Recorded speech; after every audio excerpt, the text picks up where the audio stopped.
Mesdames, Messieurs, Pierrot et Laméji est dans ce studio pour vous présenter ce journal mis en onde par Jean-Noël Mokondo. Je le disais tout à l'heure, un but partout. C'est le score final entre la RDC et le Maroc au match aller, comptant pour le barrage mondial Qatar 2022.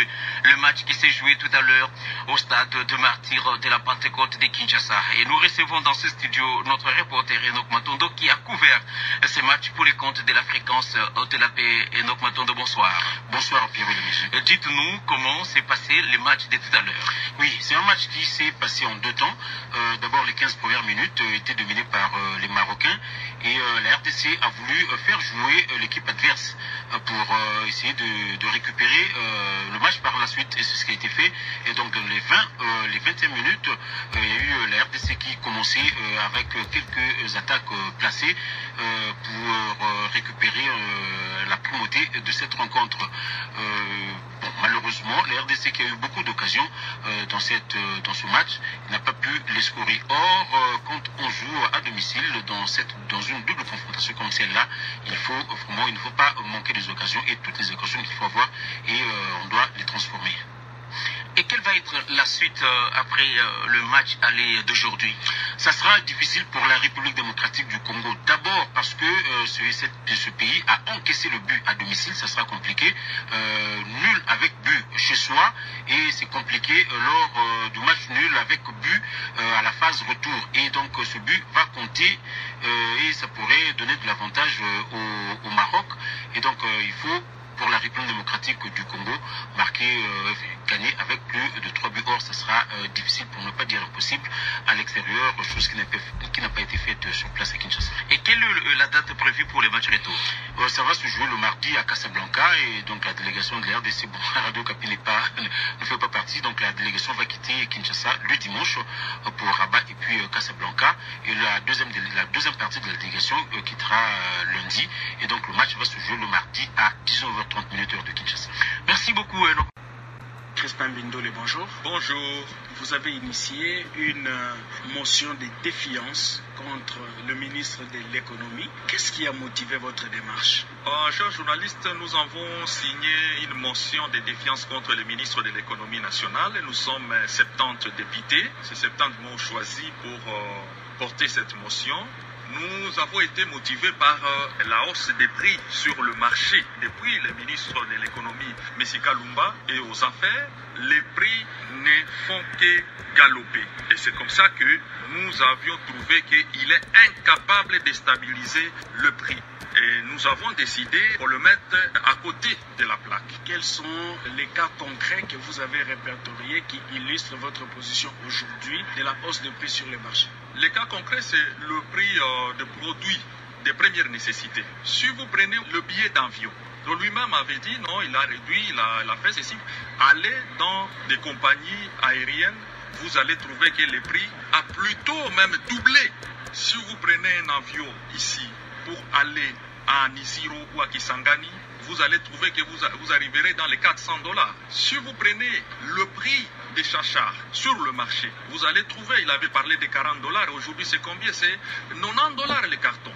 Si vous allez vers les Nord Kivu, l'Ituri, Otuele, Bazouele, demandez le prix de poisson. Aujourd'hui, un poisson tilapia coûte $6 au moment qu'on l'achetait en $0,8.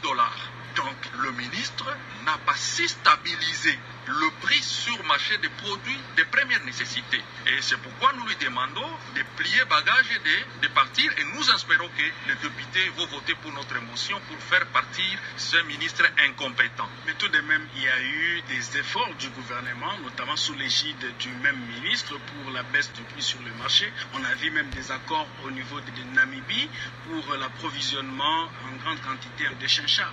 Ça fait honte lorsqu'un ministre de l'économie va aller signer des accords avec la Namibie au moment que nous avons des lacs le plus poissonnés au monde, les lacs Tanganyika, les lacs Kivu, les lacs Albert. Pourquoi ne pas acheter des bateaux de pêche qui coûtent moins cher? Je vous dis, un bateau de pêche au niveau de la France, même ici à Kinshasa, nous avons une entreprise qui peut en fabriquer. C'est à moins de $200 000. Pourquoi vous allez signer des accords avec la Namibie pour avoir des poissons, au moment que nous avons les poissons ici, même ici à Kinshasa, il y a le fleuve qui est ici. Il suffit de placer un bateau de pêche et vous aurez des poissons. Comment réagissez-vous à ceux qui pensent que votre motion de défiance est un acharnement contre le ministre, une sorte de règlement de compte, d'autant plus qu'aujourd'hui le contexte économique mondial est complexe avec la guerre en Ukraine? Ce n'est pas l'acharnement. C'est notre constitution qui nous autorise de procéder quand il y a un incompétent, un membre du gouvernement, de procéder par une motion de défiance pour le faire partir.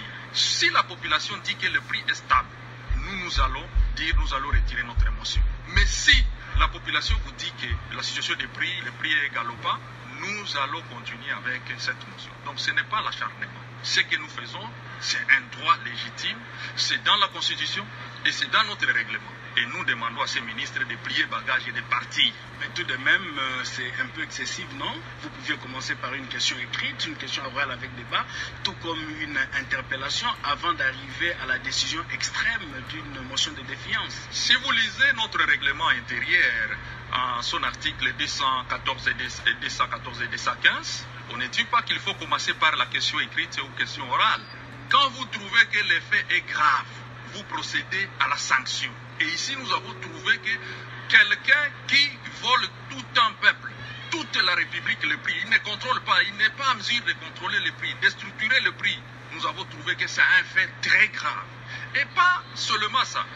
Vous l'avez suivi dans les réseaux sociaux en train de se filmer, en train de distribuer l'argent. Il est en train de distribuer l'argent aux enfants mineurs d'âge, en violation effectivement du code de la bonne conduite d'un agent public de l'État. Tout ça, vous voulez que nous puissions croiser les bras et faire une question orale ou écrite? Non, nous avons procédé à la motion de défiance pour le faire partir. Crispin Bintoulé, je vous remercie. C'est moi qui... Marie-Dolores Mabouila, bonjour. Quels sont les principaux défis auxquels vous avez eu à faire face en tant que femme policière et comment les avez-vous surmontés? Bonjour Monsieur Alain Hirung.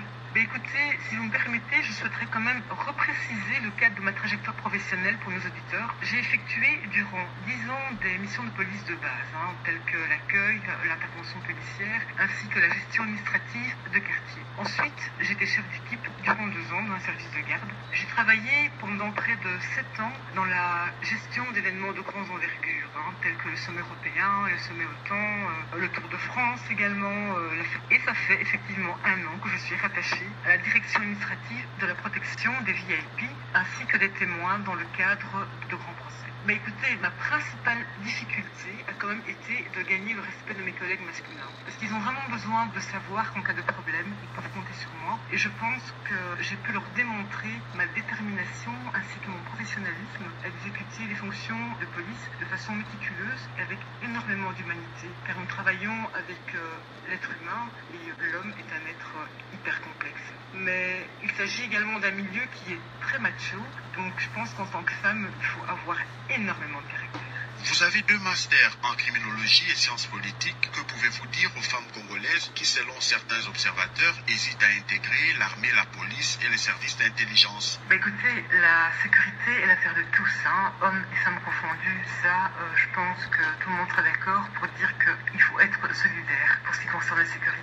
Nos sociétés ont fortement évolué et il y eut un temps où l'université n'était réservée qu'aux hommes. Et certains métiers avaient bien évidemment une connotation fortement genrée, tandis que la femme était reléguée à des tâches ménagères et familiales. Nous nous sommes battus en tant que femmes pour acquérir certains droits au fil du temps, donc soyons à la hauteur de ces nombreux combats. Je dirais qu'intégrer l'armée, la police ou des services d'intelligence n'a vraiment rien de compliqué, bien évidemment, car la formation de base est une formation commune à tous les policiers et vous avez également accès, mesdames, à toutes les fonctionnalités spécialisées de la police en tant que femme.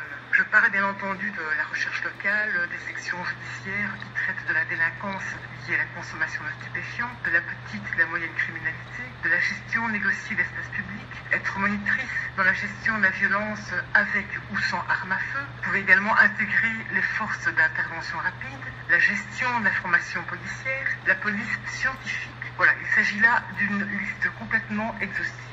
Donc, mesdames, moi je vous encourage vivement à rejoindre les services de sécurité et d'honorer cette fonction qui a perdu ses lettres de noblesse au Congo. Pour terminer, quels conseils pouvez-vous prodiguer aux autorités qui vous suivent en ce moment pour professionnaliser la police nationale congolaise, l'armée et les services d'intelligence congolais? Le conseil que moi je pourrais prodiguer à nos autorités est qu'il faudrait consolider la réforme des polices de 2009 et que la police d'excellence se base sur une approche large de la sécurité et de la qualité de vie de la population. Et il est impératif que les autorités compétentes visent à une police qui soit intégrée dans la société au service du citoyen et qui cherche avec la communauté des solutions axées sur les problèmes locaux qui sont source d'insécurité. Je pense également que la fonction de police en RDC doit être orientée vers la communauté et reposer sur 5 piliers. Tout d'abord, l'orientation externe. La police ne se trouve pas face à la société, mais elle en fait partie intégrante. Et elle doit rapidement prendre conscience de ce qui se passe en matière de sécurité dans la société. Dans un second temps, elle doit également être orientée vers la résolution de problèmes, en faisant référence à l'identification et à l'analyse des causes potentielles de la criminalité et des conflits dans la communauté. Troisièmement, la justification, car la police doit impérativement rendre des comptes sur la manière dont elle répond aux questions et aux besoins de la communauté qu'elle sert. Et je pense que notre police l'oublie souvent. 4.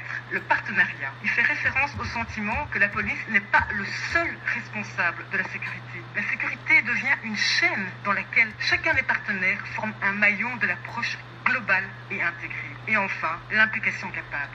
Cela implique, entre autres, que les policiers, aidés par les partenaires et la population, aient une réflexion critique sur leurs propres tâches, ainsi que sur la manière dont celles-ci sont effectuées. Madame Marie-Dolores Mabouila, merci.